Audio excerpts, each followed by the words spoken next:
আসসালামু আলাইকুম। আজ আমি তোমাদের সঙ্গে একটা ফ্রাইড রাইসের রেসিপি শেয়ার করব।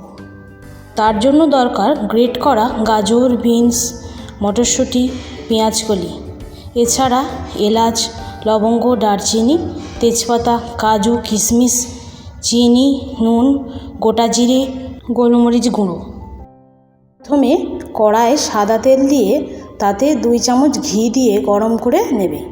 গোটা জিরে ও গরম মশলা দিয়ে নাড়াচাড়া করে কাজু কিশমিশ দিয়ে দেবে। তারপর কেটে রাখা সবজিগুলো দিয়ে ভালো করে ভাজা ভাজা করে নেবে। তাতে স্বাদ মতন চিনি, নুন ও গোলমরিচের গুঁড়ো দেবে। তারপর সবজিটা যখন গলে আসবে, আগে থেকে তৈরি করা রাইসটা তাতে মিশিয়ে দিতে হবে এবং ওপর থেকে গরম মশলা গুঁড়ো ও ঘি দিয়ে গ্যাসের ফ্লেমটাকে অফ করে ঢাকনা চাপা দিয়ে রেখে দিতে হবে।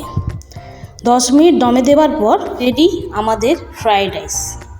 আমার এই রেসিপিটা যদি তোমাদের ভালো লাগে তাহলে একটা লাইক, শেয়ার, কমেন্ট করো। আর আমার এই কথা যে বলছি, আমার একটু শ্বাসের প্রবলেম আছে, তার জন্য একটু থেমে থেমেই আমাকে কথা বলতে হয়। তোমরা কিছু মনে করো না। Love you all. Bye by.